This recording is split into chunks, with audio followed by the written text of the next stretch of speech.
ദേശീയപാതയിലെ വിള്ളലിൽ വീഴ്ച സമ്മതിച്ച കേന്ദ്ര സർക്കാർ. പ്രതിഷേധം രൂക്ഷമായതോടെ കൺസ്ട്രക്ഷൻ കമ്പനിക്കെതിരെ കേന്ദ്ര റോഡ് ഉപരിതല ഗതാഗത മന്ത്രാലയം നടപടി സ്വീകരിച്ചു. നിർമ്മാണ ചുമതലയുള്ള KNR കൺസ്ട്രക്ഷൻ കമ്പനിയെ ഡീബാർ ചെയ്തു. സംഭവവുമായി ബന്ധപ്പെട്ട വിദഗ്ധ അന്വേഷണത്തിനായി നിയമിച്ച സംഘം ഉടൻ സംഭവ സ്ഥലത്തെത്തി അന്വേഷണം നടത്തുമെന്നും കേന്ദ്രം വ്യക്തമാക്കി. വിദഗ്ധ അന്വേഷണ സമിതിയുടെ റിപ്പോർട്ടിന്റെ അടിസ്ഥാനത്തിലാണ് ദേശീയപാത നിർമ്മാണത്തിൽ വീഴ്ച സംഭവിച്ചതായി കേന്ദ്ര സർക്കാർ തുറന്നു പറഞ്ഞത്. ഇതോടെ മലപ്പുറം ജില്ലയിലെ നിർമ്മാണ പ്രവൃത്തി ചുമതലയുള്ള KNR കൺസ്ട്രക്ഷൻ കമ്പനിയെ കേന്ദ്ര സർക്കാർ ഡീബാർ ചെയ്തു.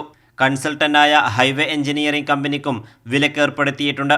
ഇരു കമ്പനികൾക്കും തുടർ കരാറുകളിൽ പങ്കെടുക്കാനാവില്ല. നിർമ്മാണത്തിൽ വീഴ്ച കണ്ടെത്തിയതിന് പിന്നാലെ 2 ഉദ്യോഗസ്ഥർക്കെതിരെയും നടപടി സ്വീകരിച്ചിട്ടുണ്ട്.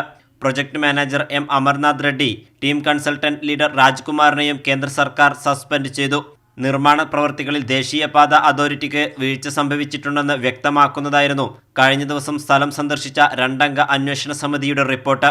ഇതോടെ റോഡ് നിർമ്മാണത്തിൽ സംസ്ഥാന സർക്കാരിനെതിരെ പ്രതിഷേധമുയർത്തിയ പ്രതിപക്ഷത്തിന്റെ ഇരട്ടത്താപ്പും വെള്ളത്തിലായി.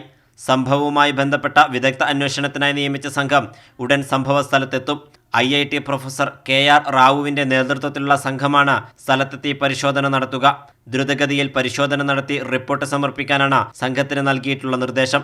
അതേസമയം കരാർ കമ്പനിക്കെതിരെ നടപടി സ്വീകരിച്ച കേന്ദ്ര സർക്കാർ ദേശീയപാത പുനർനിർമ്മാണവുമായി ബന്ധപ്പെട്ട തുടർ നടപടികളിൽ വ്യക്തത വരുത്തിയിട്ടില്ല.